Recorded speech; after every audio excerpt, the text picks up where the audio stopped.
Hey, it's Travis. I wanted to take this moment to discuss our sponsor, BetterHelp. I used to think talking to a therapist was a sign of weakness, until I started talking to one. It has really helped me limit the negative chatter that can infiltrate my brain. Therapy has helped me become a more insightful person, father, and husband. That's why I'm excited to tell you about BetterHelp. Their online platform makes finding a therapist incredibly easy. Fill out a brief questionnaire and you will be matched with a therapist in just a few days. Go to betterhelp.com/thank you notes, betterhelp.com/thank you notes, or click the link in my show notes. In doing so, you will be helping this show and you will receive 10% off your first month. If you aren't clicking with your therapist, if you're not getting a good vibe, BetterHelp will allow you to switch your therapist at any time with no additional cost. Online therapy is a game changer for me. I have such an erratic schedule. I work nights, weekends, late, early, holidays, you name it. Being able to video call my therapist from my phone in a call room, at work, or in my car, or whatever, it's extremely convenient for me, and it allows me the time and the place to actually get my therapy in. So if you're struggling, if you need to talk to somebody, go to betterhelp.com/thank you notes and they'll get you set up with somebody. This has been my thank you note to BetterHelp for supporting this show. Hi, welcome to the Thank You Notes podcast. My name is Travis McVeigh. I'm an anesthesiologist from Dallas, Texas. I love thank you notes so much, I decided to make them into a podcast. My guest today is Dr. Bill Miller. He moonlighted as a stand-up comedian at the Comedy Store in Los Angeles in the 1970s when he was in medical school. He's a contemporary of greats like Richard Pryor, Jay Leno, and David Letterman. He has recently retired from medicine and is going to focus on comedy full-time. He performs in clubs around the Chicago area where he currently lives. The almighty algorithm brought him and me together, and thankfully he said yes to coming on the podcast. So let's get into my talk with Dr. Bill Miller.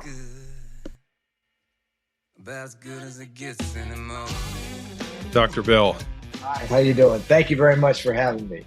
Thank you for agreeing to do this. The blessed algorithm showed me some doctor doing stand-up one day, and I thought it was pretty funny, and I reached out to you, and you gratefully accepted. So thank you for being here. Oh, it's my pleasure. First question, are you a better comedian or doctor? You know, at times, I'm going to say both. How's that? That's a great answer. Can you elaborate on that some? Well, yeah, you know, you have good days and bad days in both professions and everything you do. Mm-hmm. And some days I really feel connected to the patient. Some days I really feel connected to the audience. Mm-hmm. Overall, I never really thought about that. Overall, I think I'm probably good in both, okay in both. But if I were to say something, maybe better comedian, just a little bit. Because in your stand-up, you have a bit about how you're a bad doctor. So I was wondering if you were if you thought you were a better comedian because of that. Sounds like you're pretty good though. Pretty good at both. Well, I'm okay because I have a conscience and I don't want to hurt anybody and I want to do a good job. I have pride in my work. And whatever field that is, whatever I do, I have pride in that. I mean, I didn't go to Harvard, and they're not going to quote me in any medical journals anytime soon. But you know, I want to do the right thing by patients, and I also want to, you know, do good for the audience as a comedian. So I've changed it pretty much. The emphasis is not so much on me how I'm a terrible doctor, but you know that expression 4 out of 5 doctors recommend, which I say, yes. I'm the 5th guy. And you could use that in whatever context you want. Okay. You know, and I realized that I was a different doctor when I was in medical school. Remember when, show you how old I am, when Steve McQueen had mesothelioma and he was going to Mexico to try and get Laetrile or peach pit potion. I didn't know that. Yeah, he did that. And someone in my class, I went to Northwestern, actually asked. They said, well, what do you think? You know, all these guys that are trying to be the top in their class and they're quoting journals and this. And he says, well, what do you think about this Laetrile, you know, business and having Steve, you know, people going down to another country to get this treatment? And then the professor paused for a minute.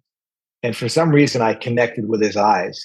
And he looked at the class and he said, if a patient with a terminal condition believes that getting his ass kissed on Fifth and Broadway will help him, I'll drive. And I got that. And I mean, it went right inside, and I got it. The rest of the class are going, well, that's not efficacious. That's not good, you know. And another time when I was in medical school, there was a patient was riddled with metastatic lung cancer, you know, or looked like tennis balls. The guy had, you know, hours and days to live. And we went and talked to the patient, you know, with all the guys going on morning rounds. You remember how it was? Yeah. And how you doing? And the patient said, I'm very depressed. Well, okay, I'm not surprised. You know, you got days to live. And she said, I would like a mood elevator. So, you know, okay, we went out and we're meeting with the intern, you know, he's got all the underlings next to him. And what do you think? And he said, well, Mrs. So-and-so is depressed. She needs a mood elevator. What can we give her? And there's an intern who had one of these beards, you know, he was trying to be like, you know, a wise old soul, you know, at the tender age of 27. Yeah. And he said, I'm not so sure a mood elevator is indicated here. And I was like dumbfounded. I said, what? The woman's going to be gone in 3 days. I mean, you're going to be, you know, and if she wants anything, cocaine, Brompton's mixture, give her anything that, you know, something to make her feel better. Yeah. You know, what are you offering her? You know? So that in that regard, I'm glad I'm the fifth doctor and not the conventionals. Yeah, I like that. You brought up medical school. What kind of medical student were you? Were you a gunner? Were you a class clown? What was Dr. Bill like in medical school? Well, Dr. Bill was okay the first quarter. You know, studied hard. It was all pass fail and did real well in the classes that I thought were important. You know, we had a class in community medicine where they give you every day, you had 10 articles to read, you know, I got to go do anatomy lab, right? I got to learn. I was glad that class was pass fail, but I was pretty good in anatomy. And then when I went home for my first winter break, I got on stage for the first time at the Comedy Store. I went on the newcomer night, amateur night, you know, on a Monday night, and I got laughs. Mm-hmm.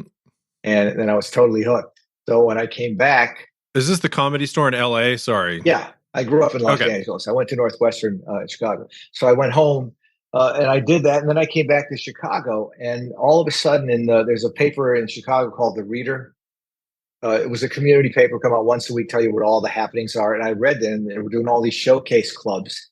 So that was it. I was spending the rest of the time, you know, going to comedy clubs most of the night. So I went from being a very diligent, you know, medical student to I was an okay student, and then my grades kind of drifted down in the last year. You know, I had to do final. So I did my last. I realized if I didn't do well in these finals, they were going to say, Bill, we like you so much. We want you to repeat the first year. So I did a monumental effort and did very, very well on the finals. So, you know, I did well and passed. But other than that, I was like just an average student because I was interested in doing both, you know, doing a lot of comedy, and I was going around in different clubs and stuff. So you rode two horses all through med school, and then you had to quit for residency? No, I did. My career is different. I did like a surgical internship at LA County. And in Los Angeles, you could just do a year of internship and then start working. So I started working these low acuity, you know, industrial clinics overnight, and then some ERs.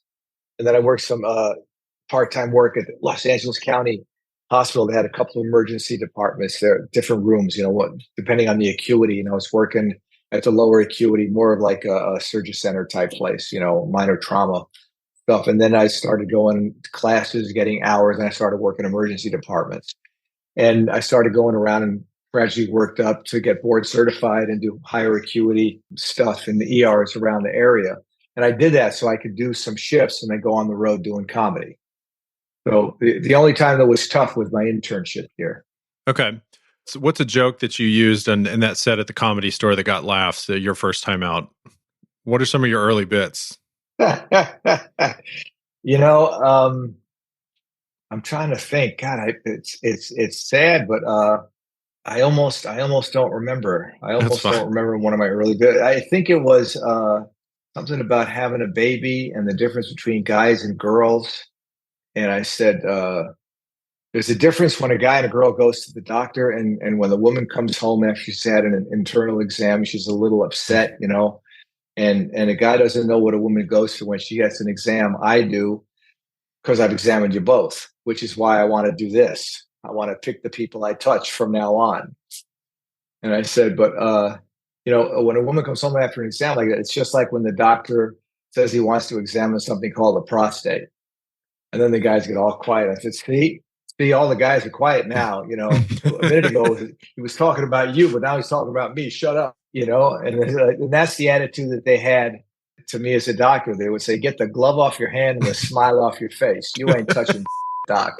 So that was one of my first, as I remember. The rest, thank God, I don't remember, and I've evolved into something a little more higher up on the body, if you will.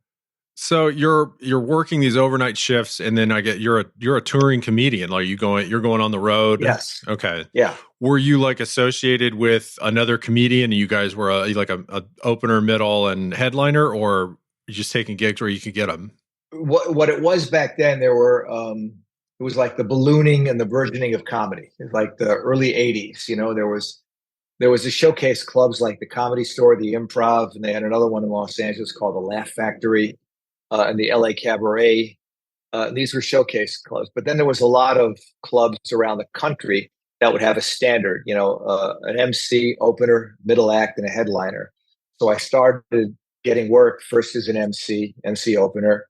And then I did well and worked up to being a middle act. And then I would go around and do circuits. And then I started headlining the clubs. So, and there's a lot of clubs that are not there anymore. A lot of clubs there still are.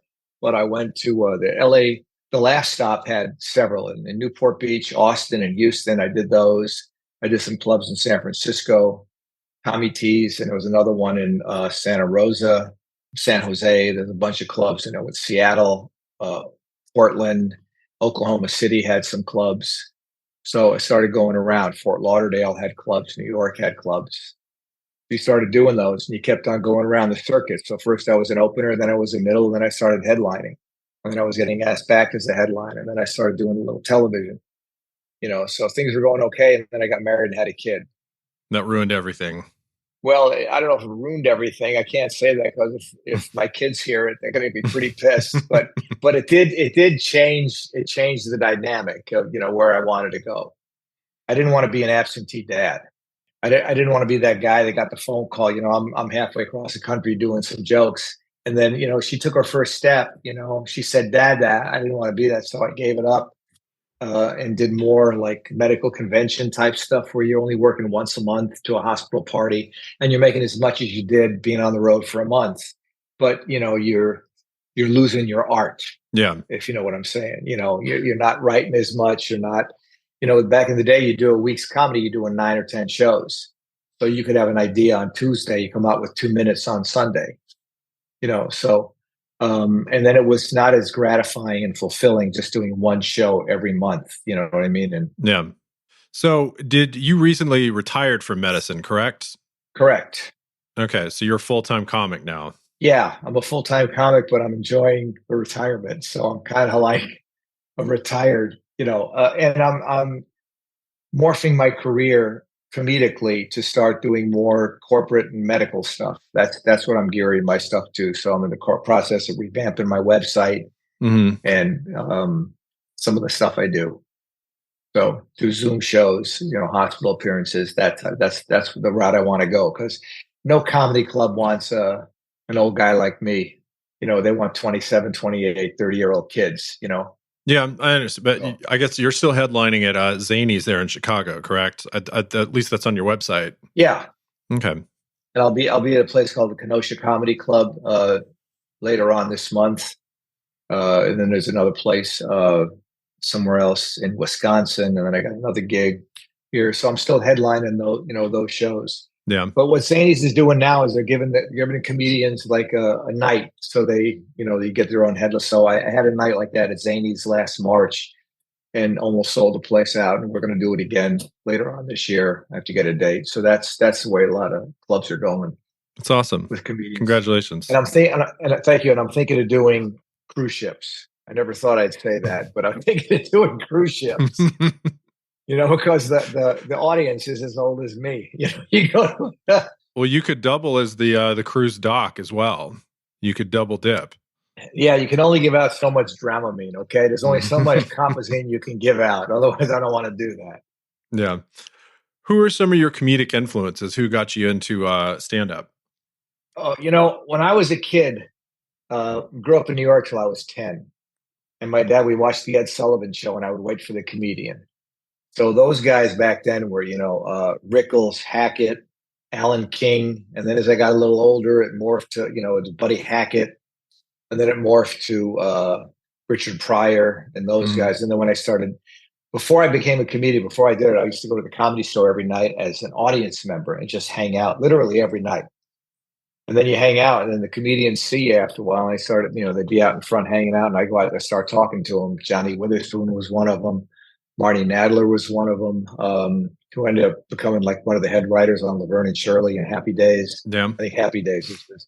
So then I started doing comedy, and then my focus of comedians changed. Richard Pryor was great, and then the other one of my peers, Leno was phenomenal. Seinfeld's phenomenal. Sam Kinison is phenomenal.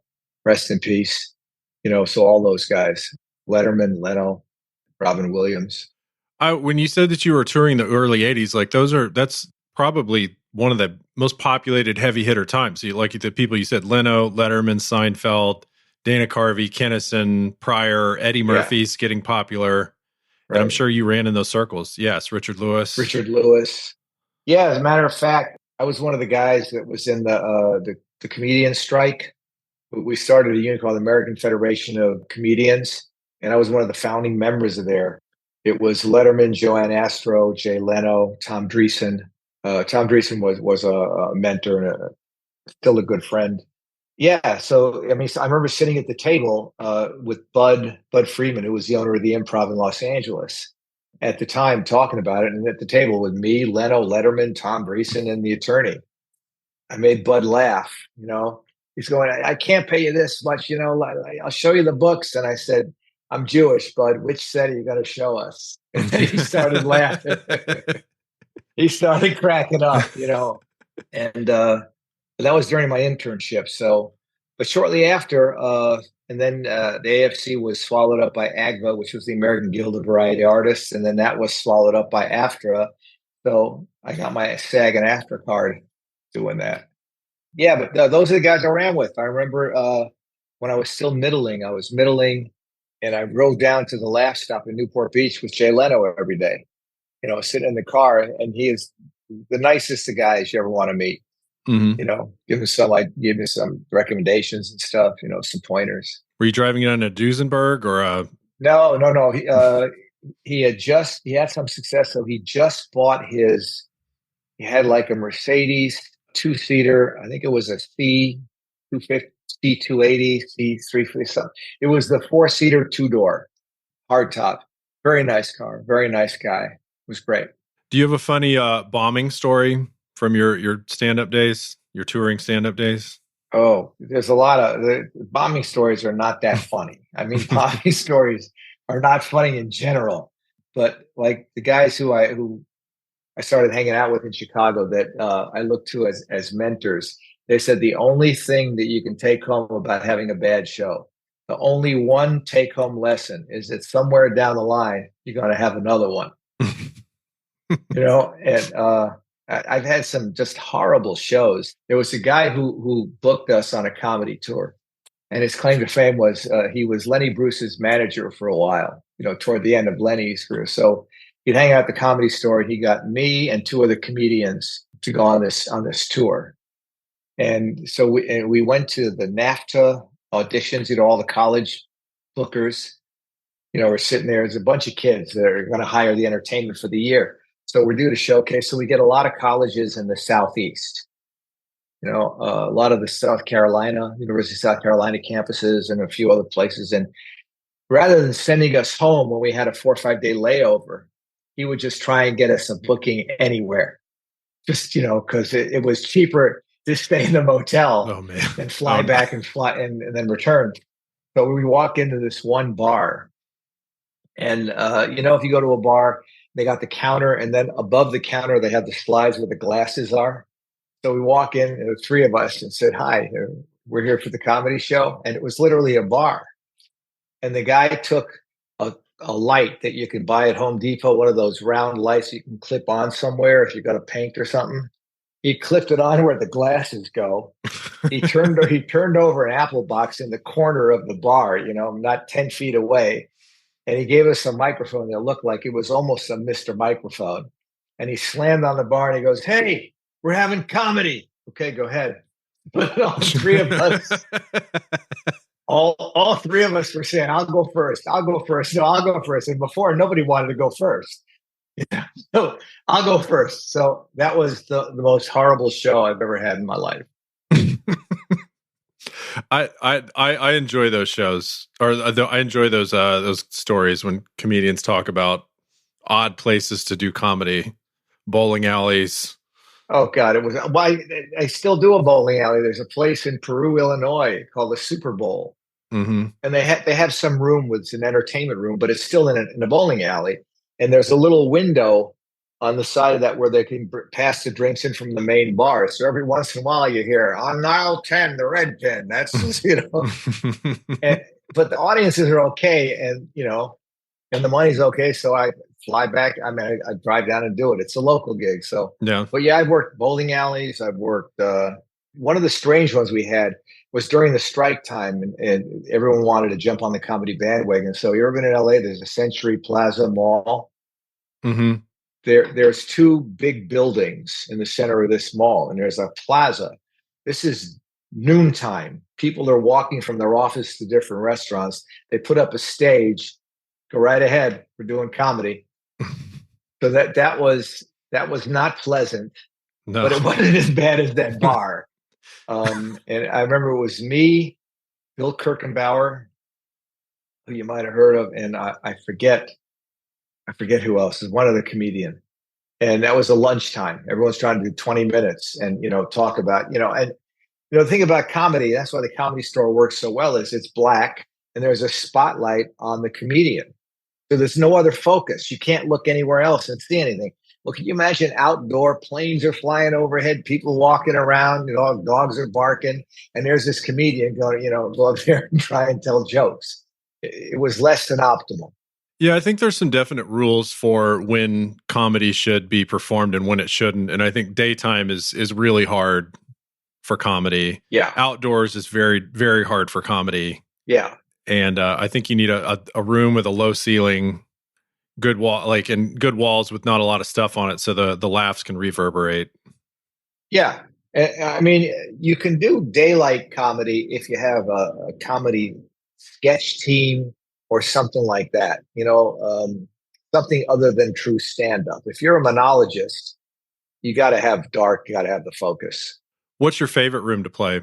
Wow, that's pretty good. There's two of them that I like equally. The Improv in Chicago, the Chicago Improv, and Zany's Rosemont. Mm-hmm. Zany's Rosemont is great, as is the Improv. The Improv is more like a Vegas showroom. It's expansive and it's big, and it goes all the way up to different levels. And the Zany's Rosemont is perfect. It's not very deep, so it goes out laterally as far as it goes out back. So it fits 250 people, and it feels intimate. And when you get that room going, really popped. Really, really popped. Yeah, it's awesome. Wow. What do you find is the most fruitful source of material? Patients, kids? The patient. Yeah. The patients. Yeah. Not kids, the patients. The patients are the best. Mm-hmm. Yeah. And now, as a physician, you probably experienced this, is that patients come in and they ask us to be almost like a store clerk. They come in and they tell you what they want. Oh, yeah. It doesn't matter what field you're in. I saw someone on the internet. I talked to an internet doctor, and I have this and I want that. And I'm coming to see you. I said, well, why don't you go to the internet doctor? Well, he's busy. He can't see me for 4 months. So you're coming to see you. That's a mistake you shouldn't have made. He says, I need this medicine. But the thing is, us as physicians, we're doing it. we're putting up with it because you don't want to lose the business, and no one wants to admit that except me to you now. No one wants to have the patient get up and leave and go somewhere else. So you do it. I think it definitely depends on who the doctor is, because there's a spine surgeon I work with, and the patient came in saying all that stuff, and he said, "Listen, I could give you a baseball, and you could chuck it out that window and hit 15 guys that do the same thing I do. So this is what I want to do. Take it or leave it." But for the most of us, you've got these press Gainey scores, and if you piss off the wrong person, then you're going to hear about it from some administrator, et cetera, et cetera. So it's a fine line. Yeah, but how did that happen? I mean, I hate to get into that because obviously I'm get passionate about that. When did we cross over that line? When did we give all the power to a marketeer? When did we hand over all the power to someone who does a survey? And then all it takes is one person to not understand the survey and, click ones as the worst and, thinking that's the best. Oh, he's number one. Now you get called into your chairman. Well, what is this? I don't know. Look at the rest of them. They're 4.9s. Obviously the guy didn't. Well, what did you say to them? When did we actually had an assembly at the hospital where you learned how to say hello to the patient. The doctors in the emergency department were giving a lecture. I'm telling you the truth on how to say hello to a patient. I've sat in that very seminar. Yeah, and we just go, oh, okay. I mean, but that's crazy. We're given that. Well, I'm glad I'm getting out because of that. Yeah, there's a form that my patients have to fill out, and one of the questions is, were all of your anesthetic options explained to you? Well, in 90% of the cases I do, there's no option. You're going to sleep. You're getting intubated. You're getting a general anesthetic. Right. So I'm not explaining all the other things that we can't do.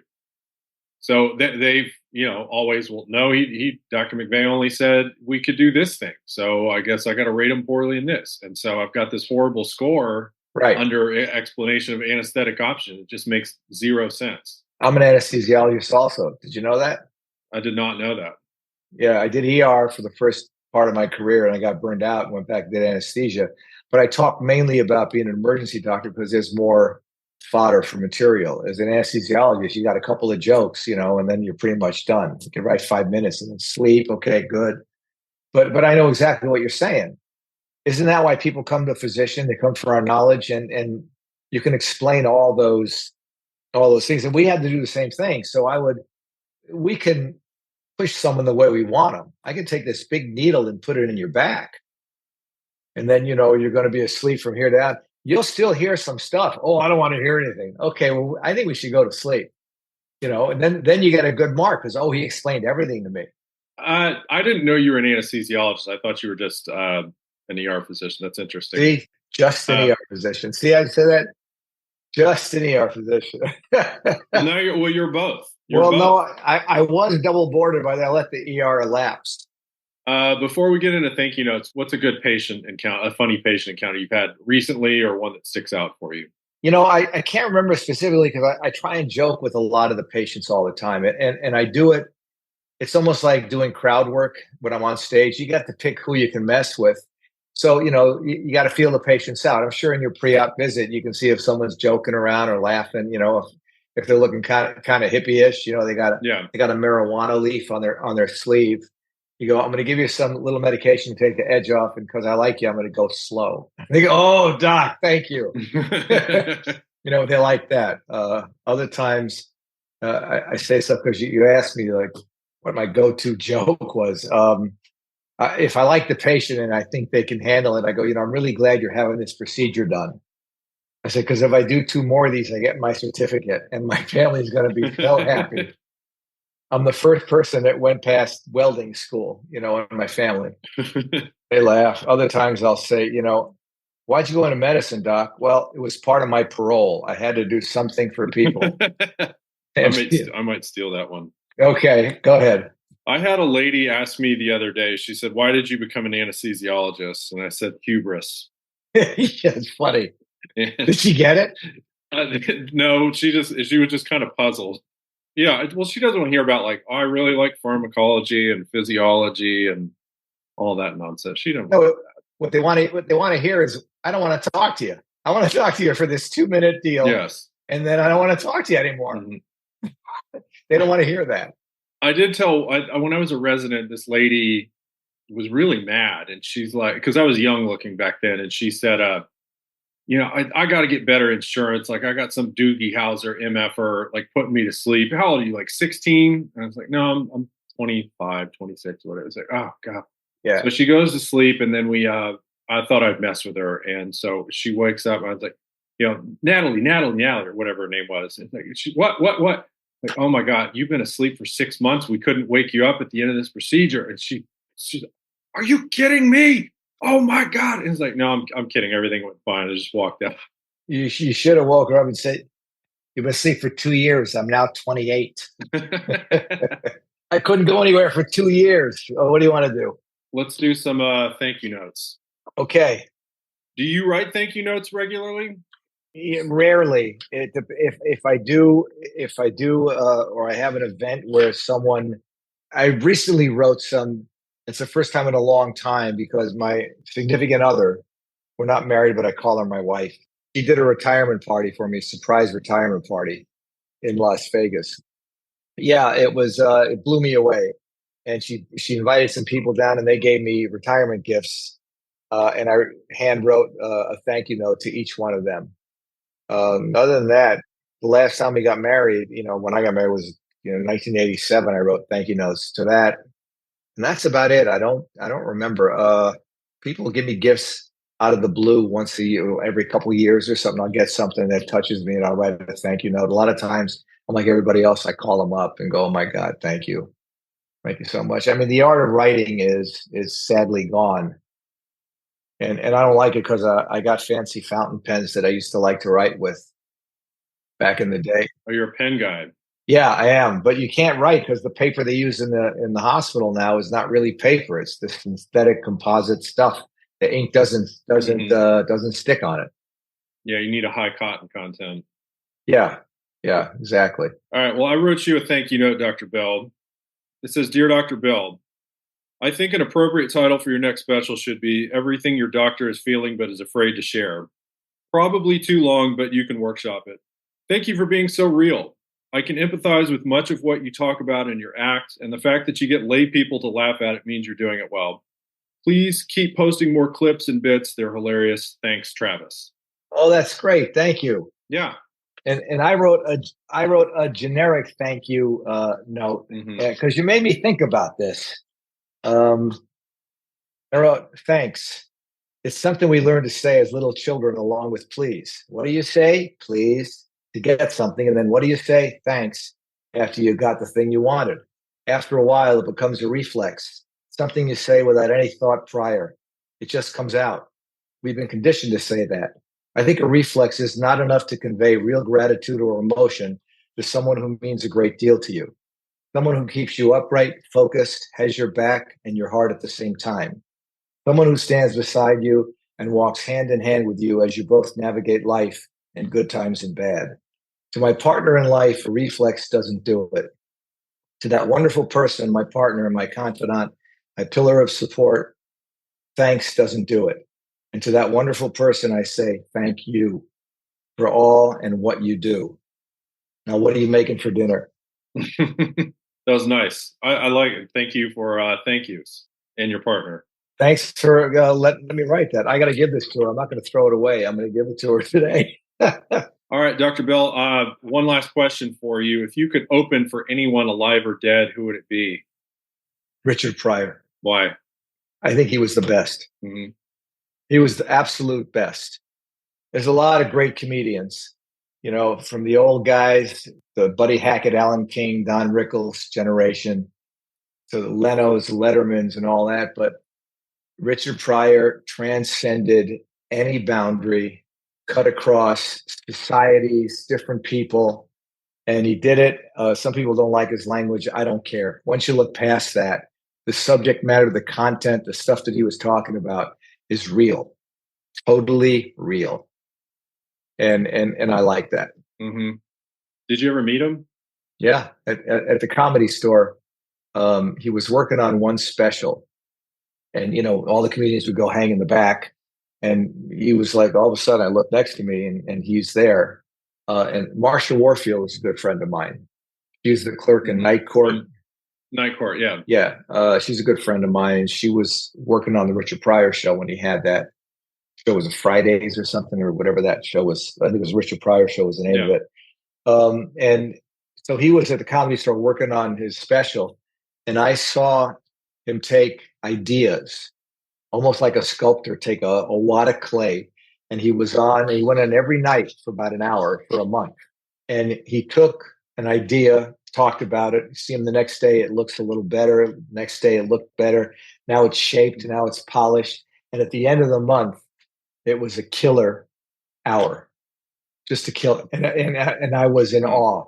So anyway, one day we're standing there, and we're all talking, and then he looked over, and I cracked something up. I said a joke, and he kind of chuckled, and but he was a little timid with all the people hanging around him. Some of the guys he knew, Paul Mooney, Marsha Warfield, Johnny Witherspoon, they were all in his more inner circle. Put that in your cookie jar. You made Richard Pryor laugh. Yeah, well, no, it's just, man, I don't know if he did it. I'm nervous. Like, how you don't want to talk to the guy. It's so much easier if someone says something, you just yeah, and move on. But I wouldn't downplay it. No. So he was, yeah. That's who I would like to open for. The bit of his that always cracks me up is about him going to the zoo and the lions and that I can pull that up on YouTube, and that's always hilarious. I like the thing that what the guy's great is when him and his wife were breaking up, and then he's leaving, and then the dog, and I don't want to say bad words, but okay, leave. I'll go out and find some new. And then she said, "Well, if you had 2 more inches of something, you'd have to find a lot more new right here." Do you remember that? I do remember chunk? that. Yeah. Yeah. A lot of my peers, it's so weird.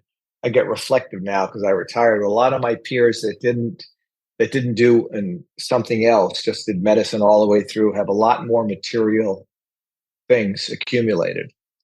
But I wouldn't trade those 20 years for anything. You're getting back out there. I'm happy for you. Hey, thank you, Bill. This was really great. Well, thank you for having me, and I appreciate it.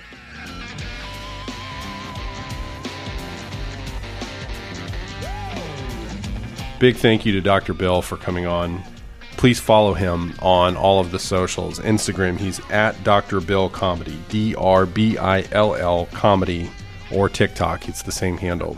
Or drbillcomedy.com is his website. It's got his tour dates. It's got some videos of pieces of his act. He's a good guy. I'm really happy he came on. I had fun talking to him. Also follow me on all the socials. I'm at Thank You Notes Pod on Instagram and TikTok. Thank you for tuning in. We'll see you next time.